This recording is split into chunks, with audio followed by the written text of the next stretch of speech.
A black woman in her 70s walked into a high school, didn't knock, didn't flinch, and the entire system froze.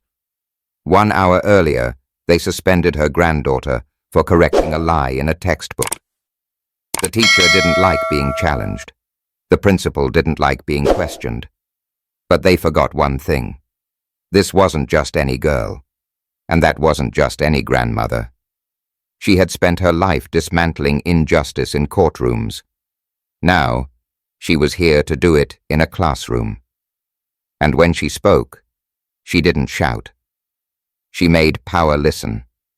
This is what happened next. They silenced her brother for speaking the truth. Years later, they tried the same with Ruby May. 14, black, Appalachian, and unafraid, she stood in front of her class and challenged the lie in their textbook. And for that, she was removed like a threat. No yelling, no tears, just boots on a waxed hallway floor, echoing louder than any protest. But the silence didn't last.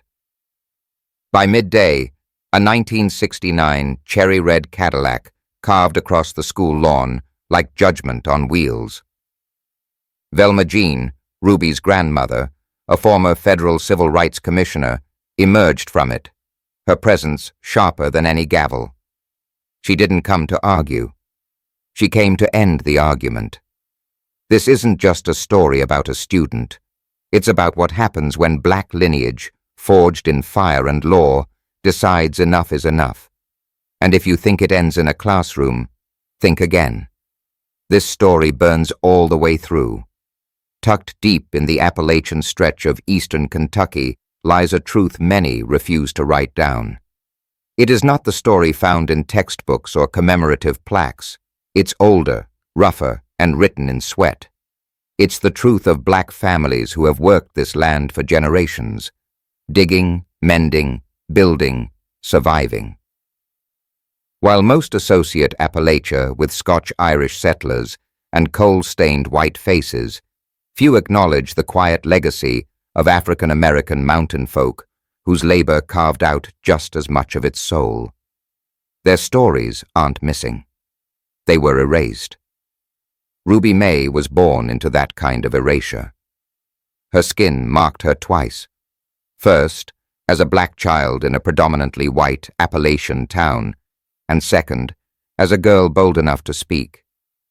Her grandfather had worked the mines until they collapsed around him, then spent his later years planting trees in those same craters, trying to heal the land others had hollowed out.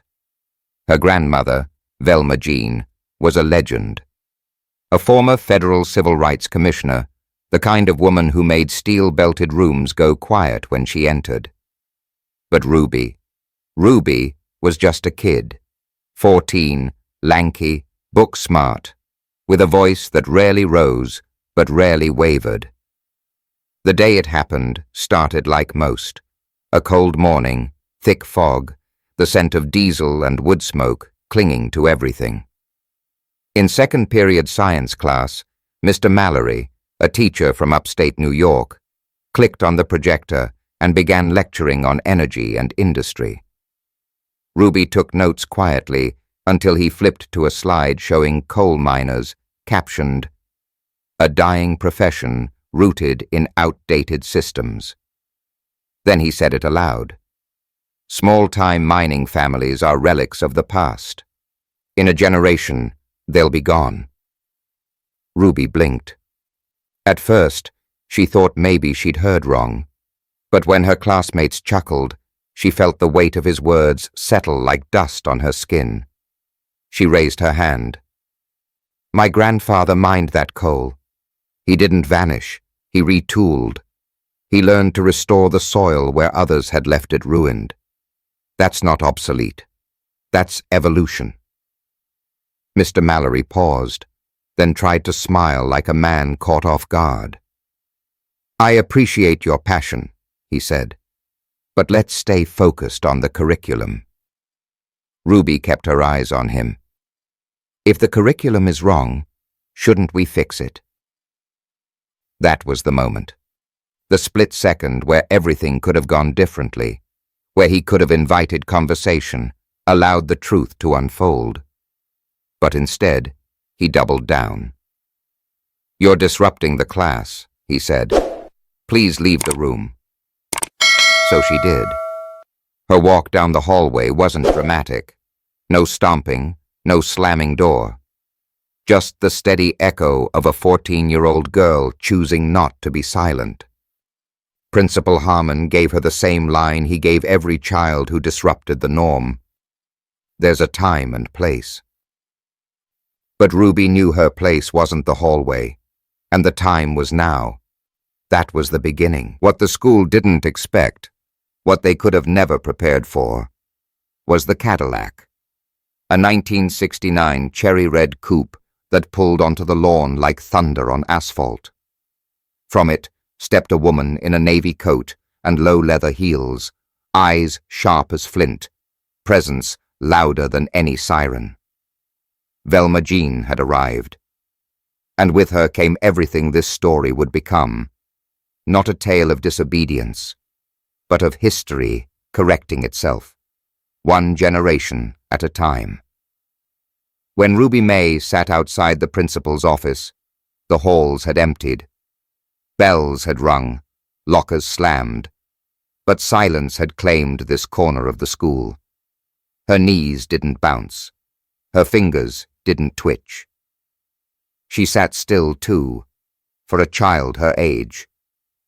But Ruby wasn't just any child. She was the product of generations who had learned that being too loud, smart, or right could be dangerous. Inside, Principal Harmon adjusted his tie like the air had thickened. "You have to understand," he began. "This isn't about whether you're right. It's about how classrooms work. Order. Respect." Ruby didn't flinch. "Is it disrespectful to correct a mistake?" she asked. He sighed. "That's not the point. It should be." There it was. The tension, not in volume, but in clarity. This wasn't a child throwing a tantrum. This was a mind sharpening itself, unafraid of how it sounded. Harmon offered her a day's suspension, as though it were a warning, but to Ruby, it sounded like an answer. Not the right one, but a familiar one. She had seen it in textbooks that mentioned the civil rights movement only briefly.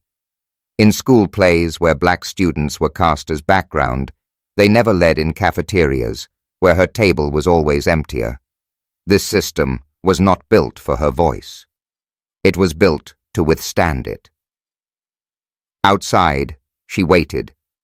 And the school waited too, unaware that something larger was coming.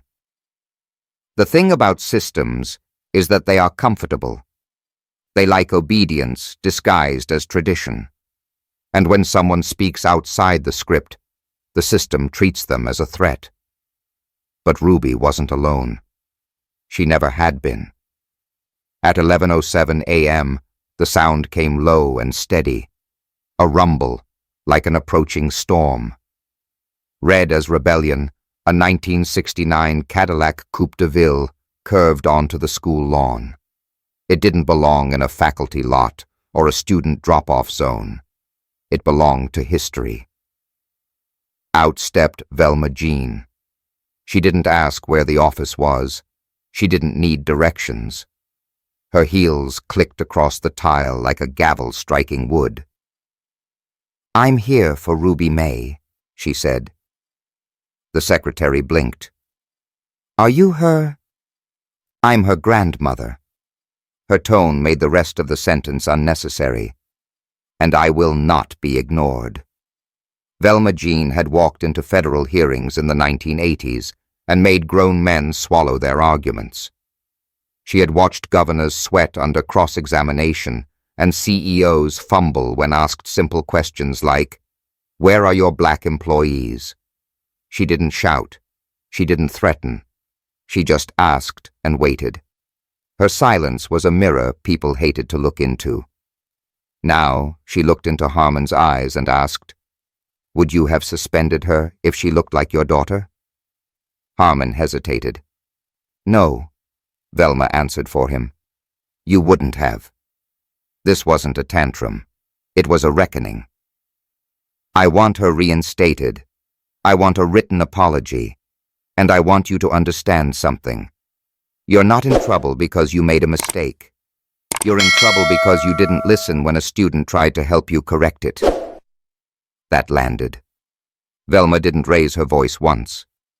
But when she turned back toward the hallway, everyone in the front office stood a little straighter, like they'd just watched something sacred pass through. Ruby rose from her seat and walked beside her grandmother. She had entered the school as a disruption, but now she was something else. A reflection, a reckoner, a spark in a building full of paper. The hallway looked the same, but Ruby knew it wasn't. Every fluorescent light, every floor tile, every student whispering behind half-open doors. They were watching, not with judgment now, but something else. Curiosity, reverence, maybe even fear. When the front door opened and her grandmother stepped out of that red Cadillac, it wasn't just a visitor arriving, it was a message. One thing this building will remember. Ruby's return wasn't dramatic. No trumpet, no announcement. Just her walking, slow, measured, steady, back to the classroom that had tried to erase her an hour before. When she stepped through the doorway, the air shifted. It wasn't loud. No one gasped. No one applauded. But every head turned. The girl who had been asked to leave was now walking back in, and she wasn't alone. Every step carried the weight of a woman who had once forced systems to kneel. And even though Velma Jean wasn't in that hallway anymore, her shadow still was. Mr. Mallory looked up. He didn't say a word. For a moment, his hand rested on the edge of his desk, fingers curled as though trying to grasp something slipping away. Control, perhaps. He cleared his throat. Then, quietly, he continued the lesson. But it was different now. His voice, once too smooth and too sure, wavered at the edges. He didn't look directly at Ruby, but his tone had lost its bite. He spoke more slowly, less like a preacher, more like a man trying to get his footing. Ruby took her seat near the back. She didn't slump. She didn't puff up her chest. She just opened her notebook, like she never left. Around her, classmates who once snickered now sat straighter. One boy tapped his pencil nervously. A girl 3 rows over glanced at Ruby, then nodded. Not dramatically, just enough to be felt. Respect doesn't always arrive with fanfare. Sometimes it enters as quietly as snowfall, layering itself across a room until it changes the temperature. Ruby didn't need to win an argument. She had revealed something more profound, the authority of youth when anchored in truth. At the end of class, no one rushed to the door. It was as if they were waiting for what they didn't know. Maybe an apology. Perhaps a word from Ruby. But she said nothing. She didn't need to. She had done what too many children are told not to do. She spoke when it was easier to stay quiet. And something in that silence, the moment she returned and sat down like she belonged, unlocked something in the room. The realization that knowledge isn't age-bound, that truth doesn't care about tenure, and that maybe, just maybe, the classroom was big enough to hold more than one voice.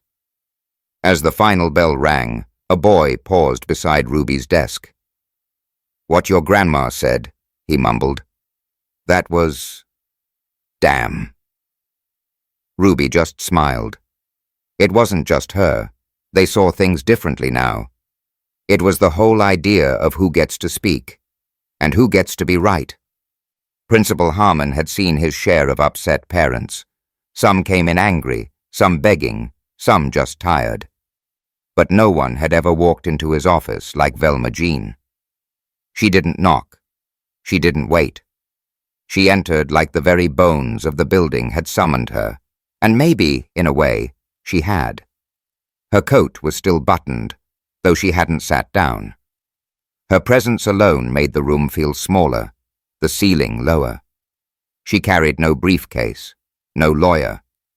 The gravity that decades in federal civil rights enforcement carve into a person's bones. "Let's be clear," she began. "This isn't about a girl who spoke out of turn.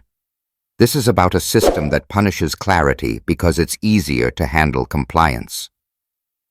Harmon opened his mouth, but Velma raised a hand, not abruptly, just with finality. "She didn't disrespect your authority. She exposed its fragility." Mallory sat stiffly in the corner, arms folded, knuckles white. Velma turned to him, not with anger, but with precision. "You felt embarrassed because a child corrected you. You didn't ask why she knew what she knew. You didn't ask what experience gave her the right to speak. You assumed that because of her age, and let's not pretend race had nothing to do with it, she should have swallowed the truth." He looked down. Velma stepped forward, softening only slightly. "Let me ask you something," she said, her voice calm. "Have you ever had a moment where someone younger than you, maybe your student, showed you something you missed, and instead of listening, you shut it down?" She paused. "Be honest, because a lot of us have. And if you're brave enough to admit it, you'll be a better educator tomorrow than you were today." That moment hung in the air. And boss, if you're reading this, have you ever dismissed a younger voice, only to realize later they were right? What did you do about it? Back in the room, Harmon finally spoke. "Ms. Jean, I understand you're upset." "I'm not upset," she interrupted. "Upset is emotional. I'm deliberate, and I'm here to ensure Ruby is reinstated immediately, without a disciplinary record. I'm also requesting written apologies from both of you, typed, signed, and delivered before the end of the day." Mallory cleared his throat. "An apology feels performative." Velma looked at him, steady. "Then make it mean something." Harmon folded his hands. "We'll make it right." "No," she said, eyes narrowing. "You'll begin to make it right." Then more softly, she added, "Every child in this building is watching how you handle this, not just Ruby. You're teaching even when you think class is over." The room was silent. Velma Jean gathered her gloves and turned to leave. But before she reached the door, she paused. "One more thing," she said without turning back. "If you ever wonder what leadership looks like, it isn't the loudest person in the room. It's the one who knows when to listen." And with that, she walked out. Ruby didn't speak much on the ride home. The Cadillac hummed along Route 80, past coal-black hills and rusted gas stations, its engine deep and steady, like the pulse of something old, refusing to die. Her grandmother drove with one hand on the wheel and the other resting gently on her thigh. Strong hands, scarred by years of writing legal motions, holding protest signs, and comforting those the law forgot. But in that moment, the car felt less like a vehicle and more like a bridge spanning past and future, grief and resolve. They didn't talk about the school, not yet. Instead, Velma pointed at a ridge just west of the highway. "You see that slope?" she asked. Ruby nodded. "Your great-uncle Earl used to mine under that mountain. It caved in on a Tuesday. He survived, but never walked right again. Still, he went back the next Monday. Said silence doesn't rebuild anything." Ruby blinked. She had never heard that story. And there were many like it, buried not just beneath the earth, but beneath the weight of a history that rarely gave Black Appalachians the dignity of documentation. She thought of her brother. Thomas was 17 the day he stood up in history class and asked why black Civil War soldiers weren't mentioned in the textbook section on Kentucky. The teacher paused, frowned, and answered with a shrug. I'm sure they were around, but that's not what this chapter covers. The class laughed. Thomas didn't. He came home quiet that day and the next. By Friday, he had stopped going to the kitchen. Ruby remembered hearing their mother cry through the walls. She remembered the door staying shut, the tray of uneaten food, and the sound of silence, not the kind that heals, but hollows. The school's apology came 3 weeks later, wrapped in phrases like misunderstanding and unintentional oversight. But by then, Thomas had already stopped raising his hand in class. And Ruby? She had stored that silence deep in her chest until the day it tried to repeat itself. I wasn't just answering a question today, she said, eyes still fixed on the road. I was answering for him. Velma didn't say anything right away. She let the air hold it, heavy and sacred. Good, she finally whispered, because silence doesn't rebuild anything. That night, Ruby sat at her desk and wrote in her journal, not about the Cadillac, the teacher, or even the apology letter that had arrived via email with reluctant phrasing. She wrote about her brother. She wrote, he didn't get a Cadillac. He didn't get a second chance. He got quiet. I won't. She underlined it twice. The next morning, she printed that page and taped it inside her locker. A girl from English class read it between periods and asked, Did you write that? Ruby nodded. The girl paused. I think my brother needs to read it. By Friday, 3 students had asked for a copy. By Monday, one of the teachers, Ms. Alvarez, stopped Ruby in the hall and said, That sentence? He got quiet. I won't. That might be the most honest thing I've read in years. It spread quietly, not like gossip, but like water, finding cracks, seeping in. And in those whispers, Ruby saw something Thomas never got. The chance for silence to be replaced, not with noise, but with purpose. Because the cost of staying quiet is passed down like an inheritance, and eventually, someone has to break the will. 15 years later, Ruby May walked onto the stage at a national education summit in Atlanta. The room was filled with superintendents, policymakers, and teachers from across the country, men and women with long titles and longer resumes. Some smiled politely when they saw her name on the program. Others looked confused. Who was this young, black, Appalachian woman headlining a conference, rarely letting voices like hers rise above the breakout sessions? They would soon find out. She didn't start her keynote with statistics or credentials. She didn't flash degrees or drop names. She started with a hallway. I was 14, she began, and I had just been sent out of class for saying something true. The room shifted. Some leaned in. Others sat back. She told them about the textbook, the teacher, the Cadillac, and the woman who stepped out. My grandmother, Velma Jean, didn't raise her voice that day, but she raised the standard for protecting a child's right to be heard. People weren't just listening.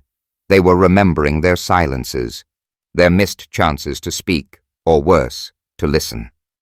That single talk went viral within 48 hours. By the end of the year, Ruby had delivered workshops in 32 states. She wasn't trying to be inspirational. She was trying to be useful. She taught rural educators how to see beyond the curriculum.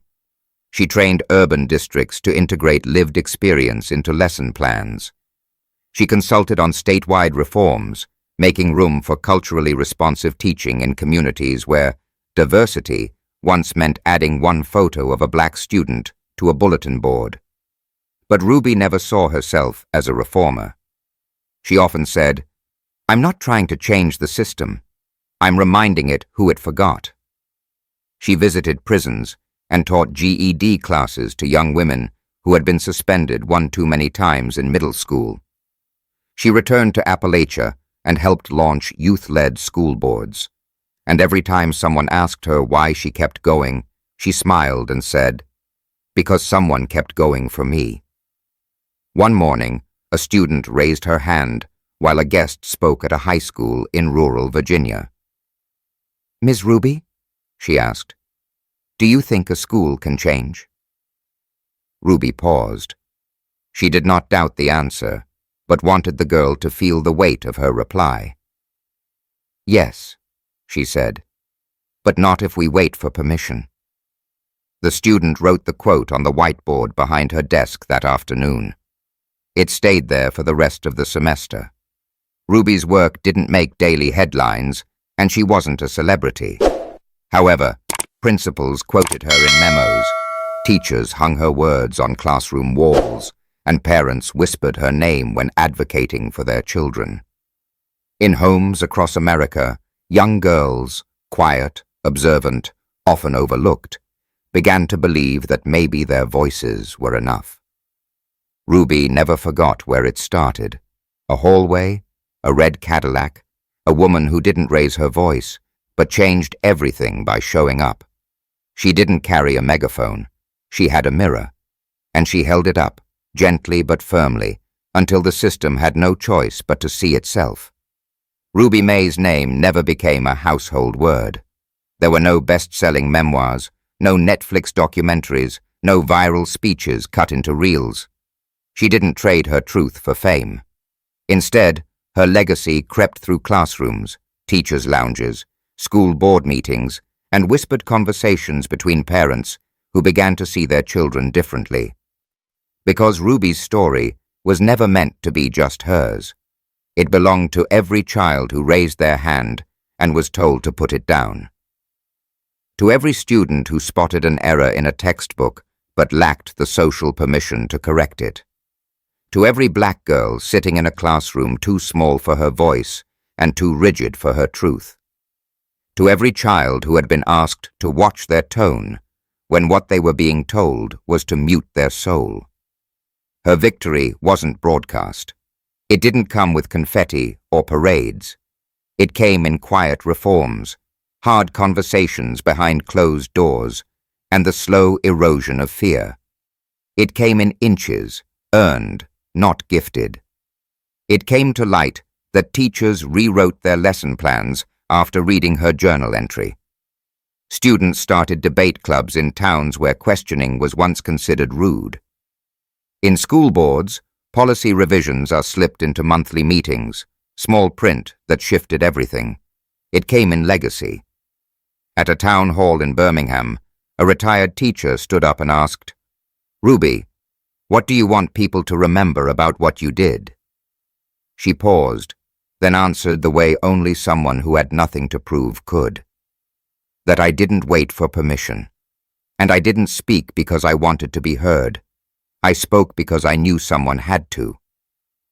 Not a slogan, not a headline, just a truth America still wrestles with. Because Ruby May never intended to lead a movement. She refused to repeat a mistake, the one that silenced her brother and haunts too many classrooms, boardrooms, and kitchen tables across this country, the error of letting silence win. In breaking that cycle, Ruby didn't just change her own story. She passed the pen. She passed it to an Arkansas student who wrote an op-ed demanding accurate representation in her school's history curriculum, to a young teacher in Ohio who redesigned her entire grading system after realizing participation had become a code word for conformity.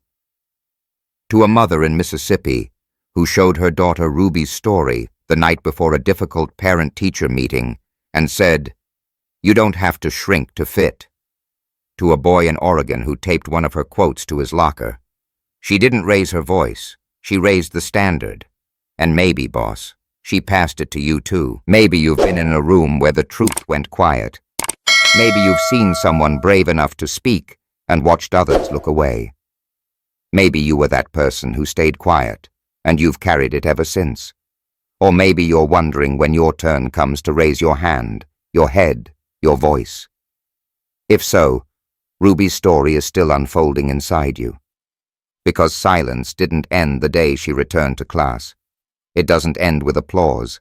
It ends when anyone decides the next time will be different. Classrooms are still punishing curiosity. Systems are still mistaken for compliance orders.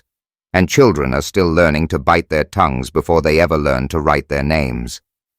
But somewhere in this country, a red Cadillac still drives across memory, its engine humming with defiance. And a woman like Velma Jean, firm, patient, unstoppable, is still stepping out, not with anger, but with clarity. Would you have listened if she looked like your daughter? She asks. In the end, Ruby didn't yell. She didn't storm out. She refused to disappear. And that, in this America, is still the most revolutionary thing a young black girl can do. Ruby May didn't rewrite the rules. She refused to follow the ones written to erase her. And that refusal, quiet, steady, unshaken, is still echoing today, not in headlines, but in hallways, notebooks, lesson plans, and the trembling voices of students finally daring to speak. Her grandmother didn't barge in with fury. She walked in with memory, with law, with legacy. She didn't ask the system to change. She reminded herself that silence had already cost too much. So now the question is no longer, what happened? It's, what will you do with it? If you were in that room, would you have stayed silent or stood with her? If your child were Ruby, would you fight to protect her voice or ask her to keep her head down? And here's the harder one. Have you ever been the teacher who didn't listen? The student who swallowed the truth? The bystander who knew better but said nothing? We ask not to judge you, but to invite you back into the story. Because stories like Ruby's are not meant to be admired. They're meant to be continued. If this moved something in you, say so. Don't scroll past. Don't stay quiet this time. Comment below. Tell us the moment you chose to speak, or the moment you wish you had. Share this video with someone carrying a voice still waiting to rise. Subscribe to this channel for more stories that don't just uplift, but hold us accountable. Thank you for listening. And more than that, thank you for being part of what comes next.